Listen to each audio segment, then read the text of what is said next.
Next at 5, a holding pattern for a CSU doctoral student stuck overseas as the fight over President Trump's travel ban plays out in court. Also ahead, a First Amendment lawsuit filed against the city of Denver and DIA over the official response to protesters at the airport. And more reasons this year's Super Bowl was so remarkable.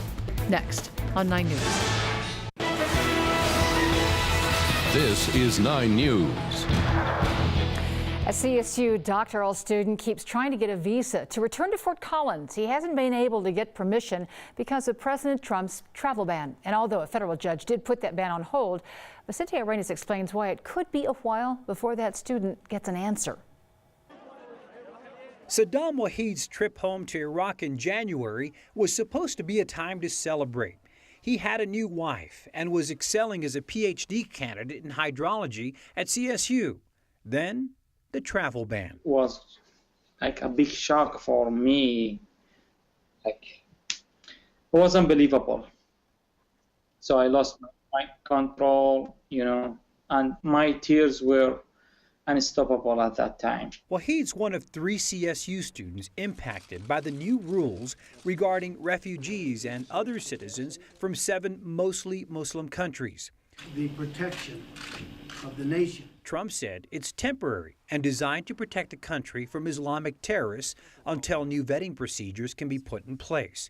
We are one of the countries that suffers from terrorism. We are not part of it. We are fighting terrorists.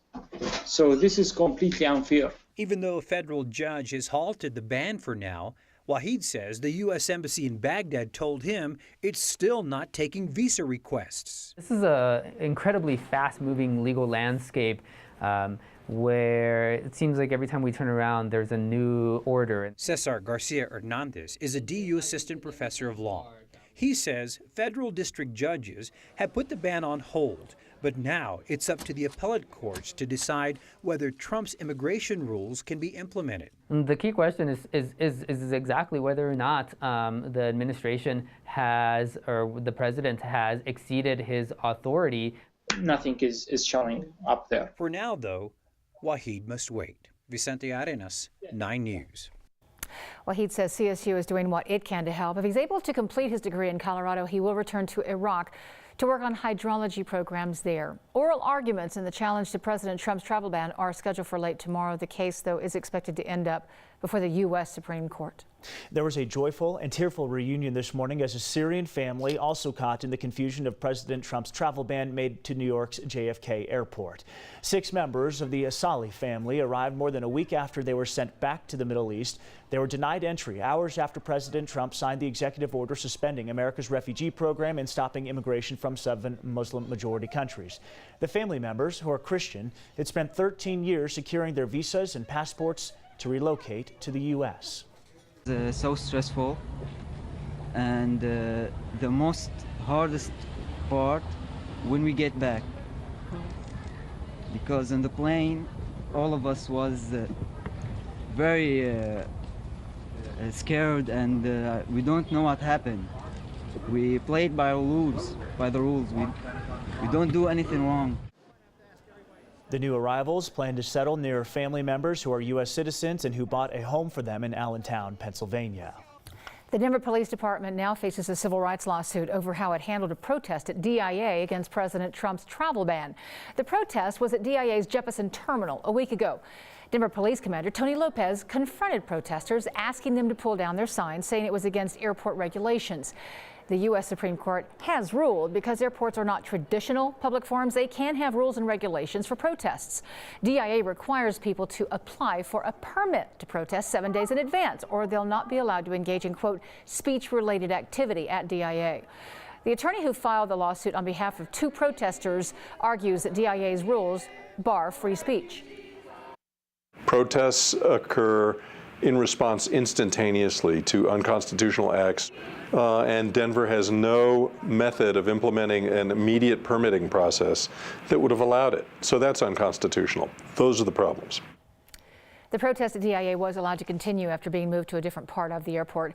DIA and DPD released a joint statement saying the regulations are in place not only for safety, but also to ensure airport operations are not interrupted. They pointed out no one was arrested, and many protesters actually thanked them for the way the spontaneous gathering was managed. Even though we just finished an election year, political advertising is back. A progressive advocacy group called People for the American Way plans to start airing an ad in Colorado opposing President Trump's nominee for the Supreme Court, Judge Neil Gorsuch.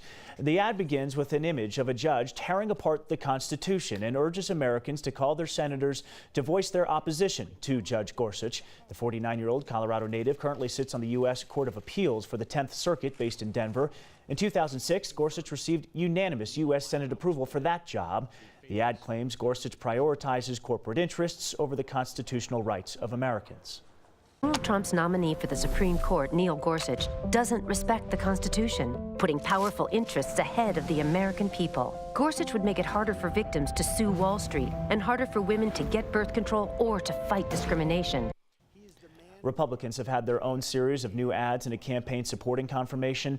And Democrats in the Senate say they'll hold Gorsuch to a 60-vote threshold. Republicans have a 52-48 majority, so they will need the support of at least 8 Democrats. An RTD officer killed in the line of duty last week was laid to rest in Loveland this morning. Scott Van Lanken's family and friends knew him as a loving husband and father, kind and deeply religious. They say his smile was contagious and he was a true leader. A letter from one of his daughters was read aloud by a pastor at the service. In it, his daughter Cassie talked about her father's love of life. I look around and I just can't imagine how we will live without you in our life's landscapes. When I see the snow, I remember being young and longing to go back to the innocence of watching you make a snowman. As I grew up, every snowflake I watched fall with you was a beautiful dream of life waiting to melt in my hand. Van Lanken was the sole provider for his family, including 32-year-old twin daughters, one of whom is disabled. The man accused of killing Van Lanken will stay in jail until his next court appearance in March. Police have arrested a man they believe shot a woman while trying to rob her at an ATM last week. The shooting happened at a Chase Bank in Wheat Ridge. 32-year-old Markeith Burton Fleming faces charges of attempted first-degree murder and first-degree assault. He's being held at the Jefferson County Jail. Police arrested their suspect after discovering evidence at his home linking him to the shooting and attempted robbery. The crime happened last Wednesday along Wadsworth and West 38th Avenue. The woman who was shot is expected to survive. The Denver DA has formally charged a woman in connection with the death of another woman in a 2-vehicle crash on South Federal Boulevard last week. 39-year-old Ernestina Rosendo Ponce faces charges of vehicular homicide, vehicular assault, and leaving the scene of an accident. The crash happened Sunday, January 29th at the intersection of South Federal and Kentucky. The driver of the other car was seriously hurt, and her passenger, 37-year-old Siobhan Wickard, was killed. Prosecutors accused Rosendo Ponce of drinking and drag racing before the crash. Her bond is set at $50,000. She is due in court Wednesday to be advised of the charges against her. A reminder this afternoon that the fire season is not so much a season in Colorado, but a year-round concern. A roughly 22-acre brush fire broke out around lunchtime near South Lake Gulch Road, that's south of Castle Rock. Sustained winds of 25 to 30 miles per hour spread the fire quickly across scrub oak and hayfields on some private property. The buildings were no buildings were damaged and no one was hurt. The cause of the fire is believed to be a blown electrical transformer. There was no shortage of buzz going into Sunday's Super Bowl, and for many reasons, there's no shortage coming out of it either. New England's monumental come-from-behind win over Atlanta may have been the biggest story coming out of Houston, but not the only one. NBC's Mark Barger has a look back. Tom, come on up. Get your trophy. Months after handing Tom Brady a 4-game suspension over Deflategate, NFL Commissioner Roger Goodell handed the New England quarterback the Super Bowl MVP trophy this morning, less than 12 hours after Brady engineered the biggest Super Bowl comeback ever. It took a lot of great plays for us to overcome the deficit and the hole that we dug. Now they'll throw. Brady's record-setting passing performance, punctuated by Julian Edelman's phenomenal juggling catch, rallied the Patriots from 25 points down to force the Super Bowl's first ever overtime. That's where James White's 3rd touchdown of the game sealed the Patriots' 5th NFL title. I just wanted to make a smart play and just do whatever it took to get the ball in the end zone. Nobody's ever been better. The victory ignited celebrations on the field, banner newspaper headlines across New England, and a scramble for championship merchandise. This gear represents history. President Bush. Sandwiched in and around the game were an emotional presidential coin toss, Lady Gaga's drone-enhanced halftime show, and the commercials. Millions spent hoping either humor or heart would curry favor with consumers. The most effective brands in my mind are those that will be able to sustain the messaging articulated in the Super Bowl spot over the next 12 to 18 months. Time will tell which advertisers won that battle. We're bringing this sucker home! But the Patriots' dramatic triumph made Super Bowl memories that will be timeless. Mark Barger, NBC News. About the only regret from last night for Tom Brady is that the jersey he wore disappeared from his gear bag in the locker room after the game. Texas Lieutenant Governor Dan Patrick has enlisted the help of the Texas Rangers, the law enforcement agency, not the baseball team, to track that jersey down. And there were tons of people in the locker room As there are after these games. Yeah, Oh, many well. people that aren't always associated with the team. Doctors say too few teens are being vaccinated against something that could kill them. Also ahead, a bright light in the sky early this morning seen from several states in the Midwest. And a tower that stood as testimony to the resilience of a Texas town will have to be torn down.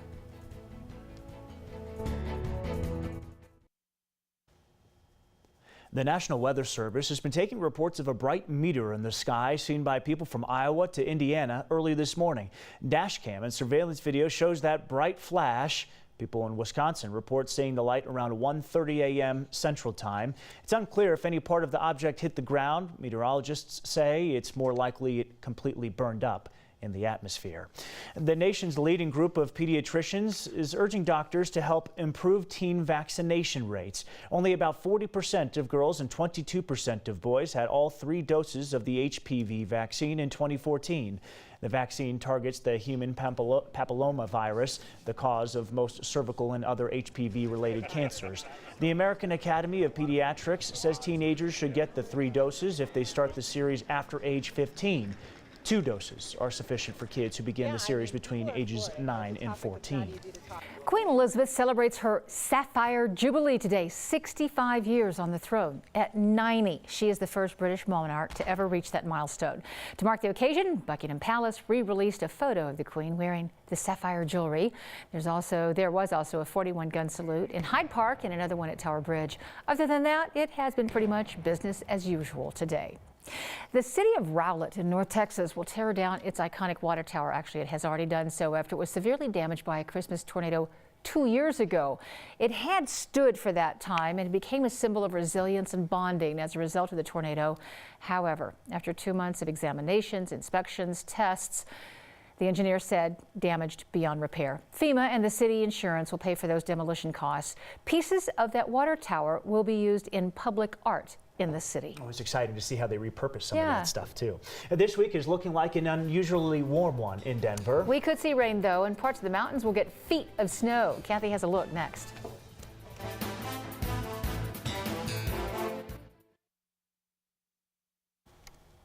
Just windy. Yeah, That's the all. sun was nice today too. Yeah, it was really nice outside, Kathy. It kind of, dare I say it, feels almost spring-like. Doesn't it? I know. I pulled out the pink today. I was feeling There you spring. go. We'll have one more day of windy, warm weather with temperatures in the 60s before our weather shifts just a little bit. But it was a beautiful day, and these westerly winds are downsloping winds, snow eater winds, so not a lot of moisture coming for lower elevations. A completely different story in the Colorado high country with winter weather and travel advisories posted. Temperatures are going to decline, winds will increase, and it is going to be a stormy 48 hours. Those of you traveling I-70. 61 as compared to 45 for the average. And still at DIA this hour, comfortable weather conditions. We've got 55 degrees. The winds are west-northwest at 29, but thankfully here in the backyard outside the studio, it's just a light westerly breeze, so manageable with temperatures downtown in the mid-50s. Taking a look at our radar, there is so much going on in terms of the mosaic of advisories across the area, but if you focus in on the areas in red, that's a winter storm warning, and that means well over a foot of snow expected. Snow has really just begun west of the Continental Divide across the north and west facing slopes where, well, we may be measuring the snow in feet come Thursday morning. The bullseye for that heavier snow appears to be between Aspen down toward Gunnison and Telluride, where those winter storm warnings will be extended out through 9 a.m. on Wednesday. 8 to 16 inches of snow for the central and southern mountains, while those areas north of Rabbit Ears Pass up around Rocky Mountain National Park could see 12 to 20 inches of snow with this incoming system. Winter weather advisories cover the southwestern corner of the state. No advisories in effect for the Front Range. We'll have gusty winds out of the southwest ahead of a weak front that's going to back in across the northeastern plains tomorrow. 20% chance of rain showers tomorrow night, if that. Cold air lurking to the north of us, but we enjoy highs way above average again. And those southwest winds are going to really increase the snow west of the Continental Divide late tonight, creating areas of blowing snow. Snow level hovering right around 9,000 feet. As that front backs in, notice on radar and the future cast, we're really indicating more rain than snow. Not a lot of cold air for lower elevations, but up in the high country, a different story. And then the other part of the story is the wind. Overnight, the winds died down along the Front Range, but look what happens in the foothills between about 2 a.m. and 6 a.m. And then the winds return to Denver by tomorrow afternoon and evening again. So a very familiar pattern for this time of year with La Nina in full force for us. 30 in Vail tonight, 22 Leadville, 33 in Denver, and low 30s in southeastern Colorado, where temperatures will soar close to 70 tomorrow afternoon. Low 60s, Denver, Fort Collins, and Greeley, but oh, it's coming. Winter's coming back to the Colorado high country with good snow just in time for those of you headed up next weekend to get into that knee-deep powder. Tonight, partly cloudy, windy along the foothills, winds decreasing in the city, are low around freezing. Tomorrow, temperatures jump back into the mid-50s, mix of clouds and sunshine. Wind will be the worst of it for us. We enjoy temperatures above average before a brief cool down midweek. Only slightly cooler, though. Temperatures soar back above average for Thursday and Friday, with perhaps our best chance for snow down here with a storm approaching for the weekend. Not overly confident as the storm appears to be splitting into two pieces, but there is a chance for snow for us both Saturday and Sunday. But really just a spectacular weather pattern for those that enjoy the outdoors or perhaps just want to take the camera, go out and find a park and sit on the bench and find a beautiful view like this. That is gorgeous, That's a pretty isn't one. it? Yeah. It matches your jacket. Wow, I didn't even plan that. There you Thanks, go. Adele. All right, Kathy, thank you. Okay. Coming up in sports, Bill Belichick takes offense to people complimenting his quarterback. Rod Mackey explains. And for those who want the question answered, is Tom Brady really the greatest quarterback of all time? Rod will address that as well.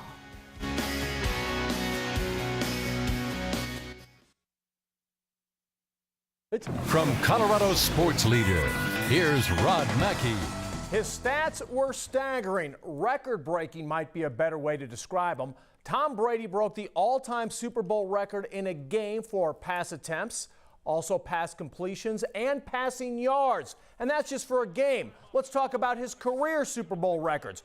Most games, most passes, most completions, most passing yards, most touchdowns, and most importantly, Tom tied the record for the most games won with 5. But the Patriots fans may have been driven by Deflategate, and yet that 4-game suspension, it didn't affect Tom, not a bit. And don't say it did to his head coach. To insinuate that this year was somehow different, that this year he competed harder or did anything, to a higher degree than he ever has in the past, I think is insulting to the tremendous effort and leadership and competitiveness that he's shown. For the 17 years that I've coached him. It's been like that every year, every day, every week, every practice. So I'm so proud to be a part of this team. We faced a lot of adversities over the course of the year and overcame it with a lot of mental toughness, and it was just a great way to really culminate the season. I still say that John Elway is the all-time greatest, even though the numbers say that I am wrong. And Mike Kliss agrees with those numbers in the pages of his notebook. A Super Bowl like this will stir the discussion as to whether Tom Brady is the greatest quarterback of all time. Maybe it will end the discussion. I will say this, John Elway had the drive, and now Tom Brady, with all those big wins, he now has his signature moment. He has the comeback. I still say Joe Montana is number one. Montana never threw a pick six in a Super Bowl. Montana never threw a pick in the Super Bowl, period. And the last time I checked, a 4-0 record in the Super Bowl is better than the 5-2 Super Bowl Mark Brady has. Still, we have to give it to Brady. He's the only reason why we continued to pay attention when it was 28-3 Atlanta. He's played with such a chip on his shoulder his entire career, he wasn't about to give in. Is he the best?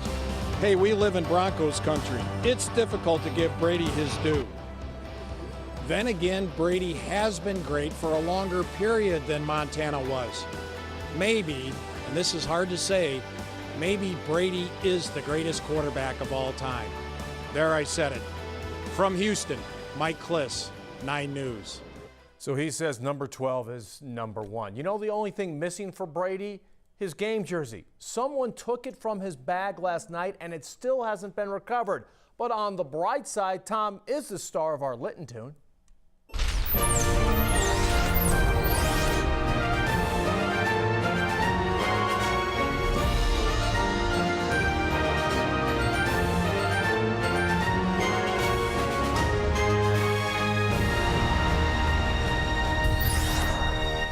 So that's been the big debate today. Was it a colossal collapse or was it just a great comeback?